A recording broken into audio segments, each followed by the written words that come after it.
आखिर में मैं सिर्फ अब एक चीज़ और कहना चाहता हूँ। देखें कि हम सब पाकिस्तानी हैं और हम सबको एक चीज़ समझनी चाहिए कि एक मुल्क कभी भी एक अजीम मुल्क नहीं बन सकता जिस मुल्क के अंदर इंसाफ नहीं होता, कानून की बालादस्ती नहीं होती। ये बड़ा ज़रूरी आपको इस चीज़ को समझना। खुशहाली उस कौम में आती है जिसमें ताकत होती है इंसाफ करने की। और कानून की बालादस्ती का मतलब क्या होता है? ये भी हम सुनते रहते, कानून की बालादस्ती, आइन की बालादस्ती। कानून की बालादस्ती का सिर्फ एक मतलब होता है कि ताकतवर को कानून के नीचे लेके आना, कमजोर और ताकतवर कानून के सामने एक बराबर होना। जब हमारी नबी सल्लल्लाहु अलैहि वसल्लम ने कहा था कि अगर मेरी बेटी भी जुर्म करेगी तो उसको सजा दी जाएगी, वो भी कानून के ऊपर नहीं है। और फिर कहा कि तुम्हारे से पहले बड़ी कौमें तबाह हुई, जैसे ताकतवर के लिए कानून और कमजोर के लिए दूसरा।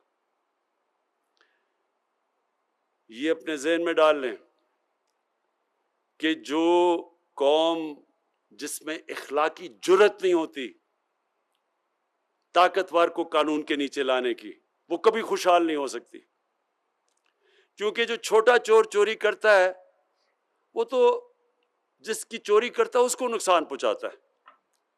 लेकिन जब आपके ताकतवर चोरी करते हैं, मुल्क के सरबराह, वजीर आजम, वजीर, जब तकड़े लोग, ताकतवर लोग चोरी करते हैं, वो मुल्क को तबाह कर देते हैं।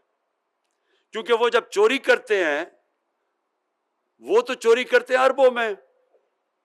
अब वो जब अरबों में चोरी करते हैं, वो अरबों रुपया अपने बिस्तर के तो नहीं छुपा सकते, लिहाजा उसको मुल्क से बाहर भेजते हैं। और ये हमारा ही नहीं, ये सारी दुनिया के अंदर गरीब मुल्कों की यही दास्तान है।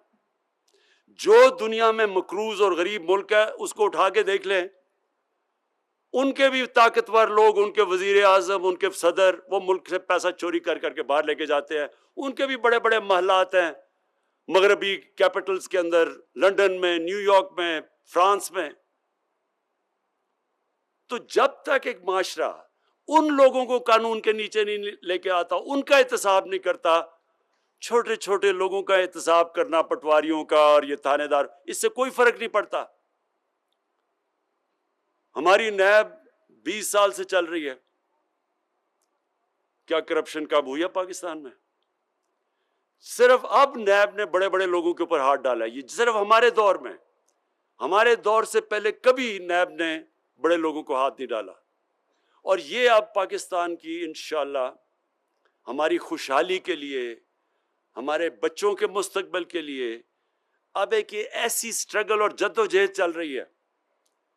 जब भी हम जीतेंगे, ताकतवर को कानून के नीचे लेके आएंगे, ये वो मुल्क बनेगा जो आज से 70 साल पहले बनना चाहिए था, जो आज से 50 साल पहले बन रहा था।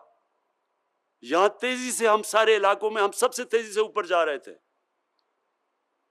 मैं तो एक डेमोक्रेट हूं, मैं तो कभी भी किसी डिक्टेटर की हिमायत नहीं कर सकता, लेकिन मुझे अफसोस से कहना पड़ता है कि जो तब जिस तेजी से डेवलपमेंट पाकिस्तान में हो रही थी, हमें याद है वो दिन, जिस तेजी से हमारा मुल्क ऊपर जा रहा था। और वो हमारा मुल्क सिर्फ इसलिए ऊपर नहीं गया कि जो हुक्मरान आए उन्होंने बजाय अवाम का सोचने के अपने पैसे बनाने शुरू कर दिए।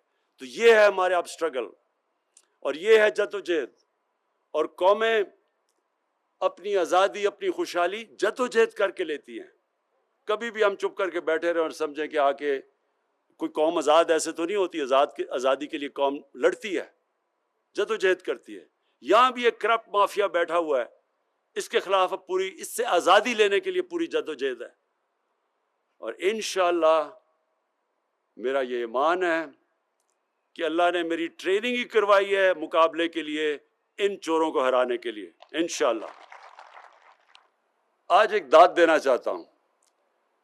मेरे से बड़े बड़े गलत फैसले भी हो जाते हैं, मैं टिकट्स देने में भी मैं जब देखता हूँ माजी में, तो मैं समझता हूँ मैंने बड़ी बड़ी गलतियाँ की पार्टी के टिकट्स देते हुए।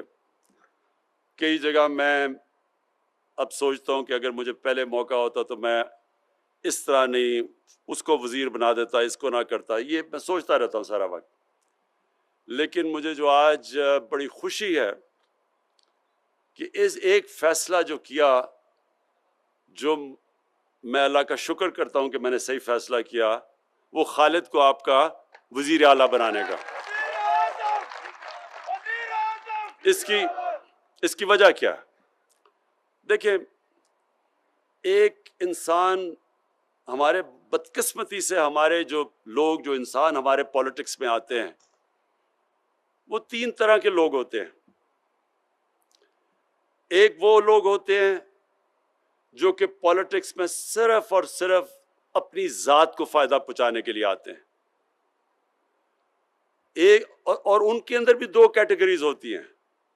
एक अपनी ज़ात को फ़ायदा पहुंचाने के लिए आते हैं, लेकिन कोई गैर कानूनी चीज़ करके नहीं, बस अपनी पोजीशन का फ़ायदा उठाने के लिए। हालांकि अगर मैं इक़्तिदार से अपनी ज़ात को फ़ायदा पहुंचाऊं तो इसको करप्शन कहते हैं।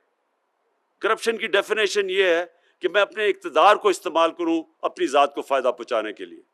लेकिन हमारे, क्योंकि इतना बदकिस्मती से पॉलिटिक्स में अखलाकियात इतनी गिर चुकी हैं कि इसको कोई करप्शन नहीं समझता। और इसके दूसरी जो लोग हैं वो हैं जो यहाँ से पैसा चोरी कर कर के मुल्क से बाहर लेके जाते हैं। ये इस मुल्क के सबसे बड़े गद्दार और सबसे बड़े मुजरिम हैं। 2 तरह नुकसान पहुंचाते हैं। एक, वो पैसा चोरी कर लेते हैं जो हमारे मुल्क में खर्च होना चाहिए।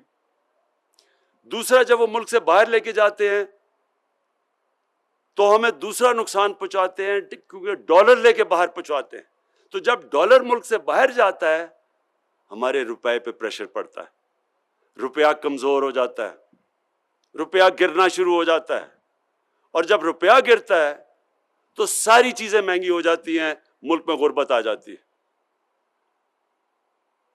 तो एक तो ये है कि और सारी दुनिया में इस तरह के जो पॉलिटिक्स में आते हैं ना, और नाम लेते हैं अवाम का, और इक़्तिदार में आके अपना पेट पालना शुरू कर देते हैं। इनको सारी दुनिया में बुरा भला समझा जाता है, ऐसे पॉलिटिशियंस को। दूसरी कैटेगरी, और इसमें काफ़ी लोग फिट इन हो जाते हैं, और वो ऐसे होते हैं कि वो इक़्तिदार से फ़ायदा भी उठाते हैं, लेकिन वो कुछ लोगों के लिए भी काम कर देते हैं। लेकिन काम वो करते हैं जिससे वोट्स मिल जाएं, लेकिन ज़्यादातर इस कैटेगरी में लोग आ जाते हैं। और फिर एक ख़ास कैटेगरी है, जब उस कैटेगरी में ज़्यादा लोग आ जाएं, वो मुल्क ऊपर आ जाता है। वो है जिधर सियासत एक इबादत बन जाती है।